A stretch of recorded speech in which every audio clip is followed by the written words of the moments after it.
Authority होती है। इसकी एग्जांपल मैं आपसे ऐसे ऐसे कह सकती हूँ कि जिस तरह से आपकी जो ट्रांसक्रिप्ट नहीं होती, ट्रांसक्रिप्ट एट द एंड जो है वो आप लेते हो, उसके ऊपर सीरियल नंबर होता है, सिग्नेचर होता है, जो आइडेंटिफाई करती है कि आप जो थे वो वैलिड यूजर हैं इस यूनिवर्सिटी के या थे। अगर आपका आईडी कार्ड है, ठीक है, वो वैलिड जो ये शो करता है, हाँ जी जी आप वैलिड यूजर हैं यूनिवर्सिटी के। अब क्या करता है बॉब, जो होता है वो अपनी पब्लिक की बनाता है, उसके साथ क्या नेचर होता है वो हमेशा प्राइवेट की के साथ लगता है।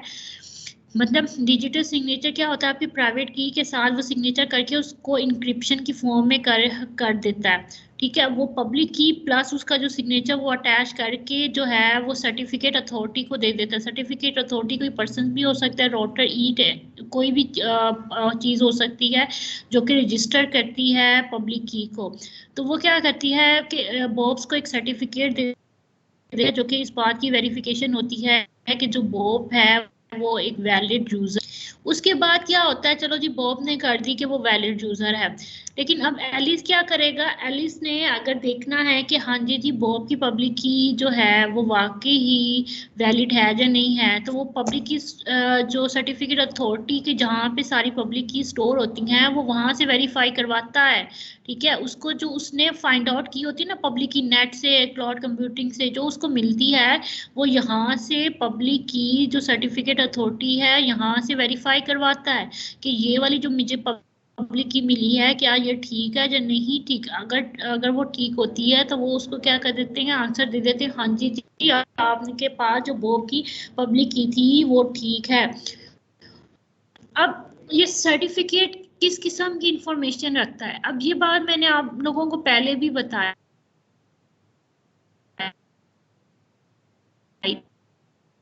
एटीएम के अंदर जब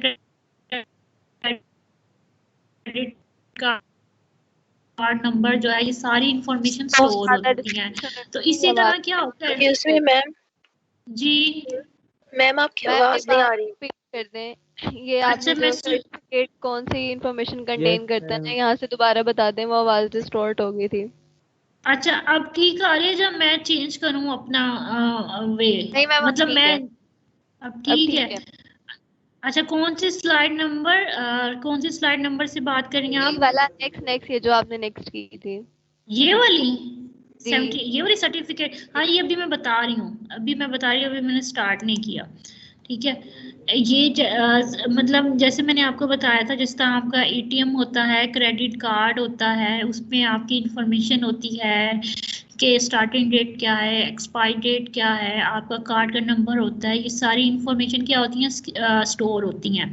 तो जो सर्टिफिकेट होता है उसमें भी इस तरह की इंफॉर्मेशन होती हैं कि आपका ओनर्स कौन सा है, ठीक है, कब इशू करवाया, वैलिडेट कब थी, और वो जिसने सिग्नेचर किया, आप कार्ड के ऊपर सिग्नेचर भी करते हैं, ठीक है, उस तरह से सारी फिंगरप्रिंट्स ईच एंड एवरीथिंग उस सर्टिफिकेट में इंक्लूड होते हैं। ये प्रीवियस वाला है, ये जो पहले यूज होता था।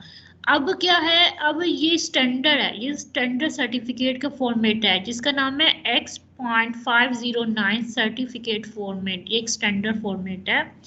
इसमें क्या होता है, वर्जन कौन सा है, ठीक है, ये वर्जन 1 में इतनी चीजें होती थी, 2 में, ठीक है, 3 के मतलब इसकी वैलिडिटी क्या है, जिस तरह से स्टार्टिंग डेट, एक्सपायर डेट क्या होगी, कि एल्गोरिथम उसने कौन सा यूज किया, अगर यूज की करेगा तो, और किस तरह से सिग्नेचर हैं, ठीक है। तो ये सारी चीजें क्या होती हैं आपके उस सर्टिफिकेट के अंदर मौजूद होती हैं। और वो क्या होता है कि अगर वो आउट ऑफ डेट हो जाए, ठीक है, तो वो भी मुझे पता चल जाता है। सपोज कि अगर एलिस ने क्या किया है कि सर्टिफिकेट अथॉरिटी को बॉब की पब्लिक की सेंड किया है, उधर से आगे इंफॉर्मेशन मिली है कि दिस इज रिवोक्ड, इसका मतलब ये है कि अब ये no longer can use this certificate के, ये एक्सपायर हो गया, अब ये जो है वो नहीं यूज होता। जिस तरह आपका एटीएम जो है एक्सपायर हो जाता है तो वो यूज नहीं होता, लेकिन उस एटीएम से एक्सपायर से पहले ही जा तो आप न्यू ले लेते हैं, ठीक है। और ये बात भी आपने नोट डाउन की थी कि जो हमारी पब्लिक की होती है वो चेंज होती रहती है, ये चीजें जो हैं वो आपने पढ़ी थी। अब कुछ और पब्लिक की क्रिप्टोग्राफी में डिजिटल सिग्नेचर स्टैंडर्ड एक डिजिटल सिग्नेचर था, एक डिजिटल सिग्नेचर स्टैंडर्ड है। ये किस्म का क्या है, एल्गोरिथम है जो कि एसएचए को यूज करता है। एसएचए जो है वो पिछली स्लाइडों में भी यूज हुआ है। क्या था एसएचए, क्या था?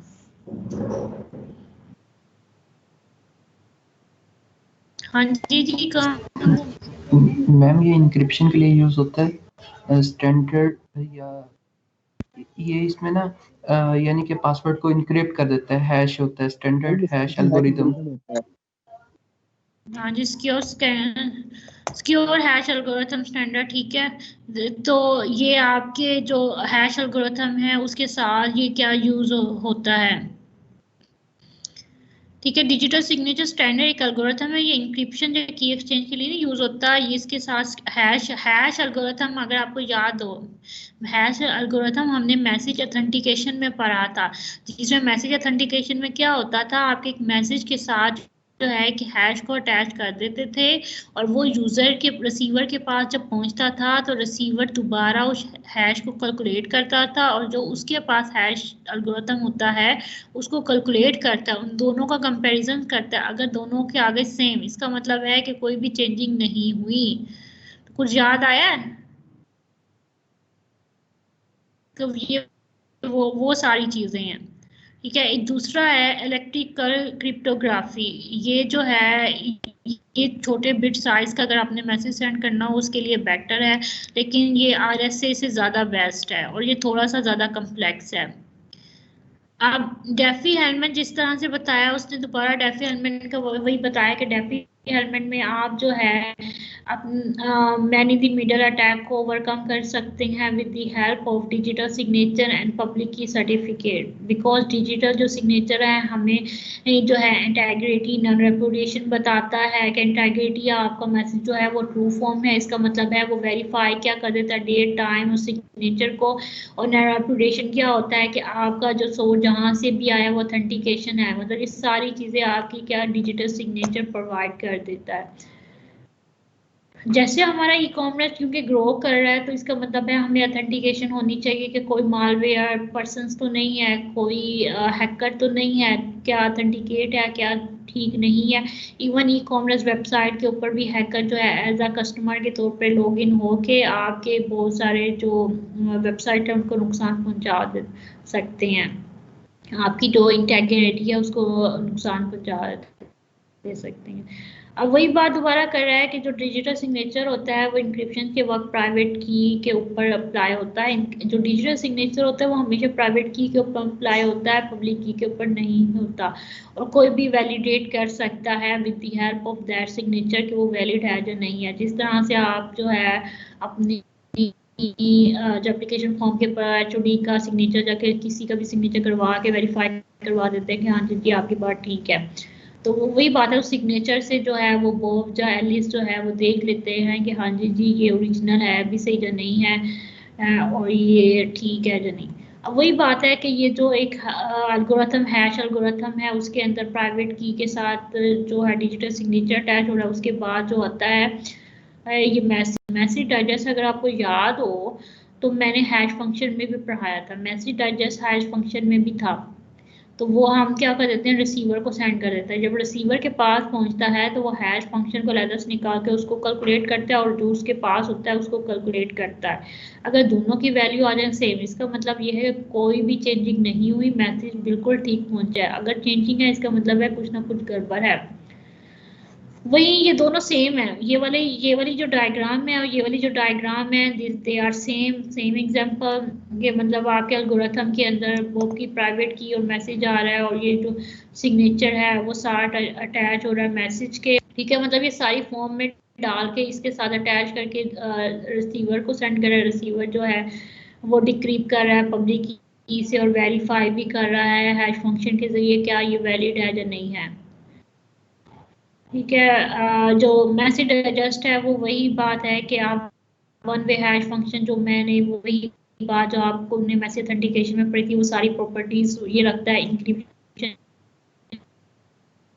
क्या होता है, आप जो है पब्लिक की या प्राइवेट की से प्राइवेट के अंदर डिजिटल सिग्नेचर भी यूज कर सकते हैं, क्योंकि डिजिटल सिग्नेचर सिर्फ प्राइवेट की के ऊपर ही यूज होती है। अब इन्होंने कुछ एल्गोरिथम हमने सिमेट्री में पढ़ चुके हैं, जैसे कि डैश पढ़ चुके हैं, 3 डैश हो गया, RC4 हो गया, एस था, ठीक है, इधर वो नहीं है, एस भी था। तो ये जो सारे एल्गोरिथम होते हैं ये हमें मोस्टली इंक्रिप्शन ही प्रोवाइड करते हैं, कि हम उनसे इंक्रिप्शन डिक्रिप्शन ही कर रहे होते हैं, मतलब ये चीज़ें नहीं प्रोवाइड करते। जिस तरह से मैंने आपको डेफी हेल्मन को बताया था कि डेफी हेल्मन एल्गोरिथम जो है वो सिर्फ की डिस्ट्रीब्यूशन कर सकता है। हाँ, इसके साथ हम दूसरी चीज़ें बाद में अटैच कर सकते हैं, लेकिन जो इंडिविजुअल एल्गोरिथम है वो क्या आपको कौन सी सर्विस प्रोवाइड करता है। RS से जैसे हमने पढ़ा वो इंक्रिप्शन भी है, ठीक है, उसके साथ डिजिटल सिग्नेचर की डिस्ट्रीब्यूशन भी प्रोवाइड कर देता है। तो ये चीज़ है। अच्छा जी, ये वाला जो चैप्टर है यहाँ तक जी ख़त्म हो चुका है, ये वाला चैप्टर। तो नेक्स्ट क्लास में हम इससे जो नेक्स्ट चैप्टर है वो एक्सेस कंट्रोल का, तो इसको हम देखेंगे। अब मैं आप लोगों की लगाने लगी हूँ अटेंडेंस, काइंडली इसको और पिछले को ज़रा देख लें। मैंने डिजिटल सिग्नेचर का और पब्लिक की सर्टिफिकेट अथॉरिटी का आपसे अभी पूछना, ठीक है। तो मैं अब आप लोगों की अटेंडेंस लगाने लगी हूँ। Be prepare for your attendance. 101 जो मैसेज ऑथेंटिकेशन है वो वैसे ही है, सॉरी डाइजेस्ट फंक्शन वैसे ही है जैसे मैसेज ऑथेंटिकेशन था, कि एक मैसेज के साथ ना मैं एक हैश फंक्शन लगा देती हूँ और वो लगा के मैं रिसीवर को दे देती हूँ। रिसीवर क्या करता है, उसके पास जो हैश फंक्शन होता है उसको कैलकुलेट करता है, और जो सेंडर की तरफ से आया होता है मैसेज उसके साथ जो हैश फंक्शन लगा होता है उसको देखता है और दोनों को कैलकुलेट करता है। अगर दोनों की वैल्यू आ जाती है सेम, इसका मतलब ये है कि कोई चेंजिंग नहीं हुई, और अगर डिफरेंट आ जाती हैं तो इसका मतलब है कुछ ना कुछ उसमें चेंज हुआ है। अब कुछ समझ आया?